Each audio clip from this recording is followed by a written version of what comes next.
ओम शांति। 31/5/2024 की मुरली है।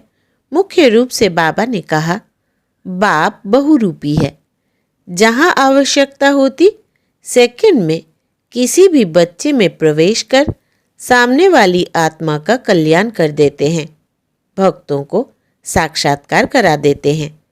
वो सर्वव्यापी नहीं, लेकिन बहुत तीखा रॉकेट है।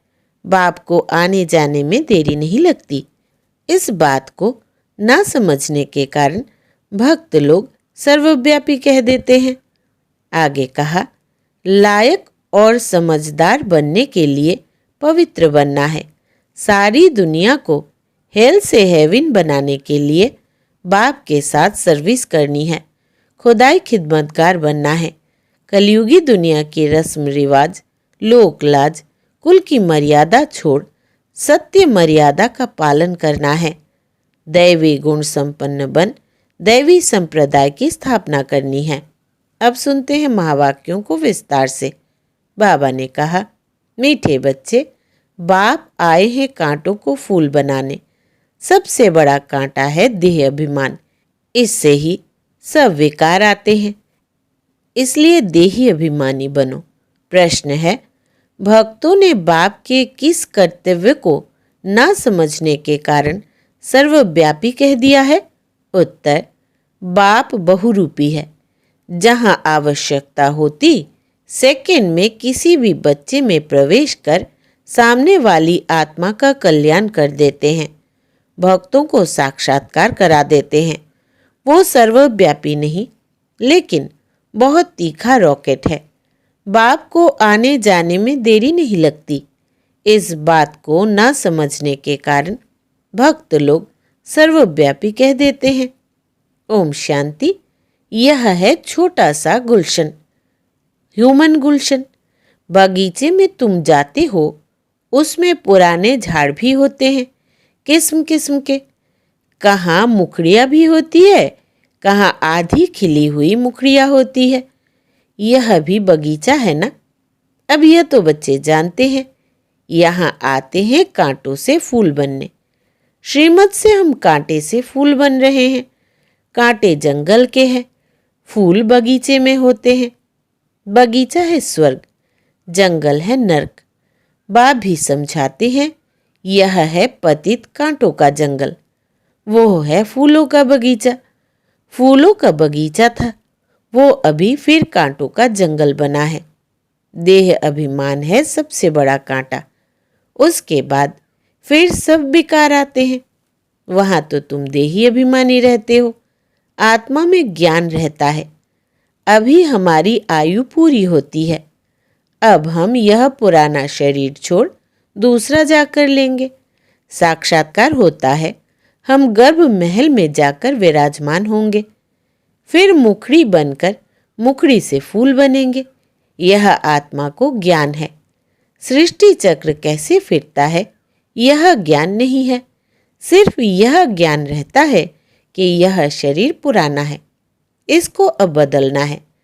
अंदर में खुशी रहती है। कलयुगी दुनिया की कोई भी रस्म आदि वहाँ होती नहीं।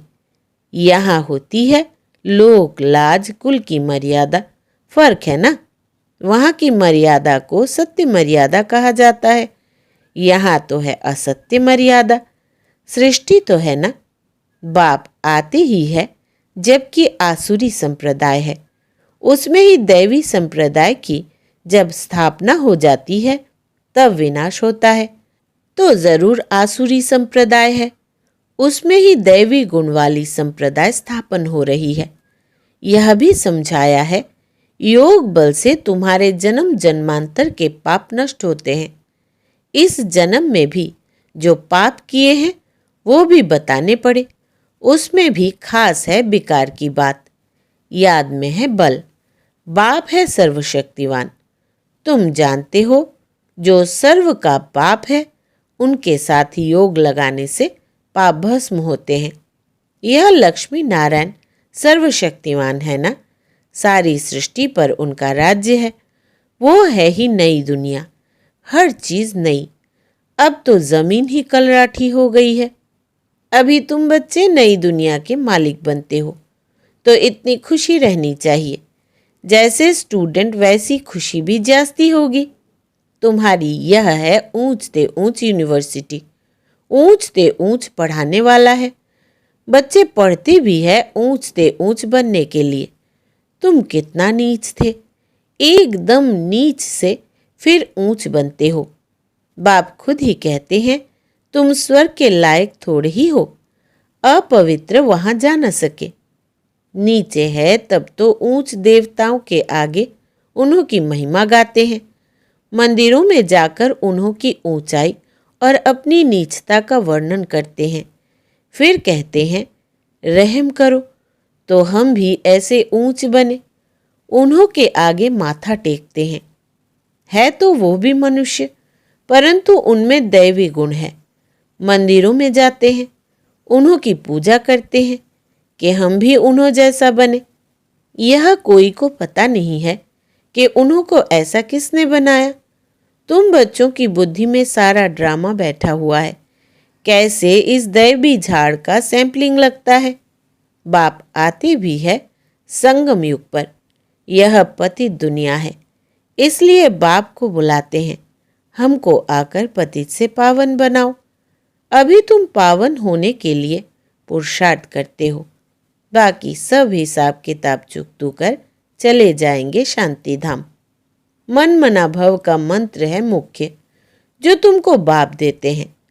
गुरु लोग तो ढेर के ढेर हैं, कितने मंत्र देते हैं। बाप का है ही एक मंत्र। बाप ने भारत में आकर मंत्र दिया था, जिससे तुम देवी देवता बने थे। भगवान वाच्य है ना। वो लोग भल श्लोक आदि कहते हैं, परंतु अर्थ कुछ भी नहीं समझते। तुम अर्थ समझा सकते हो। कुंभ के मेले में जाते हैं, वहां भी तुम सबको समझा सकते हो।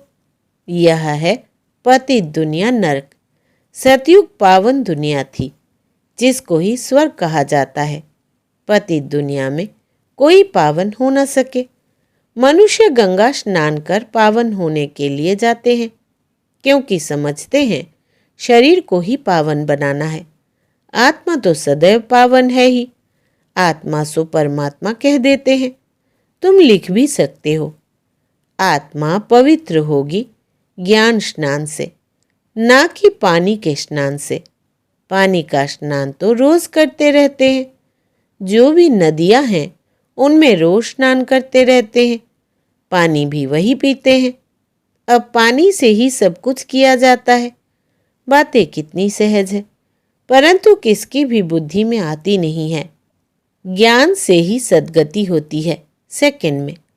फिर कहते हैं ज्ञान इतना अथाह है, जो सारा समुद्र स्याही बनाओ, जंगल को कलम बनाओ, धरती को कागज बनाओ, तो भी अंत नहीं हो सकता। बाप भिन्न भिन्न पॉइंट्स तो रोज समझाते रहते हैं। बाप कहते हैं आज तुमको बहुत गुह्य बातें सुनाता हूँ।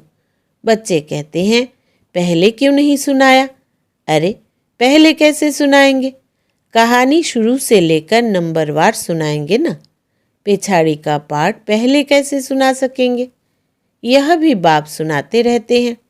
यह सृष्टि चक्र के आदि मध्य अंत का राज तुम जानते हो। तुमसे कोई भी पूछे तो तुम झट रिस्पॉन्स कर सकते हो। तुम्हारे में भी नंबरवार है, जिनकी बुद्धि में बैठा हुआ है। तुम्हारे पास आते हैं, पूरा रिस्पॉन्स नहीं मिलता है तो बाहर जाकर कहते हैं यहाँ तो पूरी समझानी नहीं मिलती है, फालतू चित्र रखे हैं। इसलिए उन्हें समझाने वाले बड़े अच्छे चाहिए, नहीं तो वो भी पूरा समझते नहीं है। समझाने वाले भी पूरा नहीं तो जैसे को तैसा मिला। बाप कहते हैं कहाँ कहाँ हम देखते हैं आदमी बड़ा समझदार है, बच्चे इतने श्रूड अर्थात होशियार नहीं है, तो फिर हम ही उनमें प्रवेश कर मदद कर लेते हैं। क्योंकि बाप तो है बहुत छोटा रॉकेट, आने जाने में देरी नहीं लगती है। उन्होंने फिर बहुरूपी व सर्वव्यापी की बात उठा ली है। यह तो बाप तुम बच्चों को बैठ समझाते हैं। कोई कोई आदमी अच्छे होते हैं तो उन्हों को समझाने वाले भी ऐसे चाहिए। आजकल तो कोई छोटेपन से ही शास्त्र कंठ कर लेते हैं, क्योंकि आत्मा संस्कार ले आती है। कहाँ भी जन्म ले, फिर वहाँ वेद शास्त्र आदि पढ़ने लग पड़ेंगे।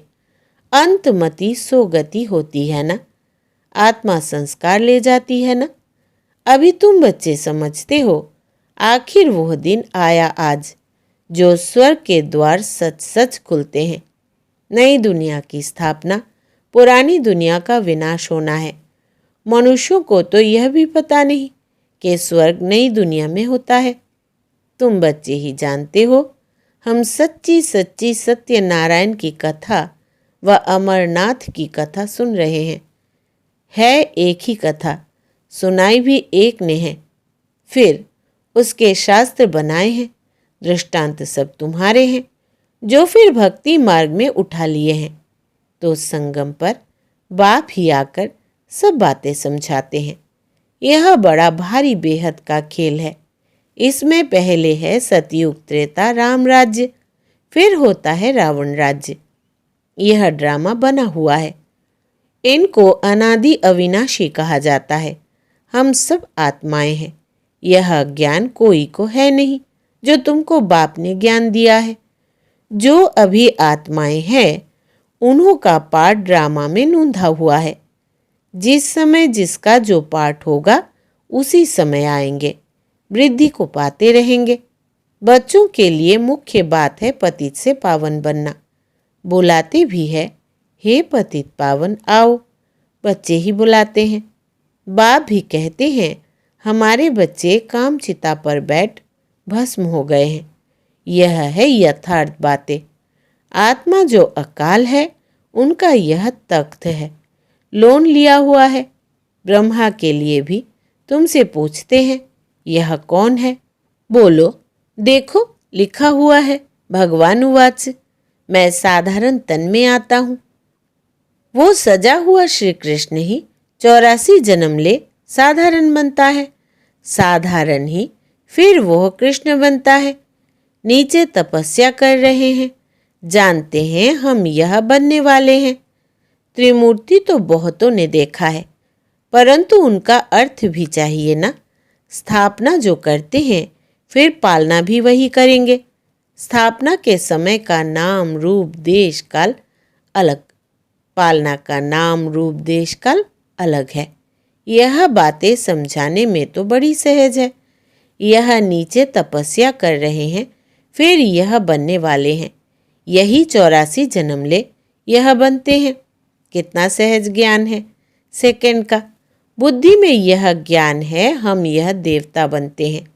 84 जन्म भी इन देवताओं को ही लेने हैं, और कोई लेते हैं क्या? नहीं। 84 का राज भी बच्चों को समझा दिया है। देवताएं ही है जो पहले पहले आते हैं। खिलौना होता है ना मछलियों का, मछली ऐसे नीचे आती है, फिर ऊपर चढ़ती है, वो भी जैसे सीढ़ी है। भ्रमरी, कछुए आदि के भी जो मिसाल दिए जाते हैं, वो सब इस समय के हैं। भ्रमरी में भी देखो कितना अक्ल है। मनुष्य अपने को बहुत अक्लमंद समझते हैं, परंतु बाप कहते हैं भ्रमरी जितना भी अक्ल नहीं है। सर्प पुरानी खाल छोड़कर नई ले लेते हैं। बच्चों को कितना समझदार बनाया जाता है। समझदार और लायक। आत्मा अपवित्र होने के कारण लायक नहीं है, तो उनको पवित्र बनाए लायक बनाया जाता है। वह है ही लायक दुनिया। यह तो एक बाप का ही काम है, जो इस सारी सृष्टि को हेल से हेवन बनाते हैं। हेवन क्या होता है, यह मनुष्यों को पता नहीं है। हेवन कहा जाता है देवी देवताओं की राजधानी को। सतयुग में है देवी देवताओं का राज्य। तुम समझते हो, सतयुग नई दुनिया में हम ही राज्य भाग्य करते थे। 84 जन्म भी हमने ही लिया होगा। कितना बार राज्य लिया है और फिर गंवाया है, यह भी तुम जानते हो। राम मत से तुमने राज्य लिया है, रावण मत से राज्य गंवाया है। अभी फिर ऊपर चढ़ने लिए तुमको राम मत मिलती है, गिरने लिए नहीं मिलती है। समझाते तो बहुत अच्छी तरह से है, परंतु भक्ति मार्ग की बुद्धि बड़ी मुश्किल चेंज होती है। भक्ति मार्ग का शो बहुत है, वो है दुवन अर्थात दलदल। एकदम गले तक उसमें डूब पड़ते हैं। जब सभी का अंत होता है तब मैं आता हूँ, सभी को ज्ञान से पार ले जाता हूँ। मैं आकर इन बच्चों द्वारा कार्य कराता हूँ। बाबा के साथ सर्विस करने वाले तुम ब्राह्मण ही हो, जिनको खुदाई खिदमतगार कहा जाता है। यह सबसे अच्छे से अच्छी खिदमत है। बच्चों को श्रीमत मिलती है, ऐसे ऐसे करो, फिर उनसे छांट कर निकालेंगे। यह भी नई बात नहीं है। कल्प पहले भी जितने देवी देवता निकले थे वही निकलेंगे। ड्रामा में नूंद है, तुमको सिर्फ पैगाम पहुंचाना है बहुत सहज। तुम जानते हो भगवान आते ही है कल्प के संगम पर, जबकि भक्ति फुल फोर्स में है। बाप आकर सबको ले जाते हैं। तुम पर अभी बृहस्पति की दशा है। सब स्वर्ग में जाते हैं, फिर पढ़ाई में नंबरवार होते हैं। कोई पर मंगल की दशा, कोई पर राहु की दशा बैठी है। अच्छा, मीठे मीठे सिकिलदे बच्चों प्रति माता पिता बाप दादा का याद प्यार और गुड मॉर्निंग। रूहानी बाप की रूहानी बच्चों को नमस्ते। हम रूहानी बच्चों की रूहानी बाप दादा को याद प्यार, गुड मॉर्निंग और नमस्ते बाबा नमस्ते। धारणा के लिए मुख्य सार। पहला, लायक और समझदार बनने के लिए पवित्र बनना है। सारी दुनिया को हेल से हेवन बनाने के लिए बाप के साथ सर्विस करनी है। खुदाई खिदमतगार बनना है।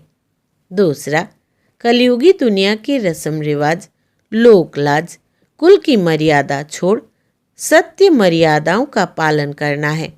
दैवी गुण संपन्न बन दैवी संप्रदाय की स्थापना करनी है। वरदान है अपवित्रता का अंश, आलस और अलबेलापन का त्याग करने वाले संपूर्ण निर्विकारी भव। विस्तार है, दिनचर्या के कोई भी कर्म में नीचे ऊपर होना, आलस्य में आना या अलबेला होना, यह विकार का अंश है, जिसका प्रभाव पूजनीय बनने पर पड़ता है। यदि आप अमृत बेले स्वयं को जागृत स्थिति में अनुभव नहीं करते, मजबूरी से व सुस्ती से बैठते हो, तो पुजारी भी मजबूरी व सुस्ती से पूजा करेंगे। तो आलस व अलबेलापन का भी त्याग कर दो, तो संपूर्ण निर्विकारी बन सकेंगे। स्लोगन है, सेवा भले करो लेकिन व्यर्थ खर्च नहीं करो। सेवा भले करो लेकिन व्यर्थ खर्च नहीं करो। अच्छा, ओम शांति।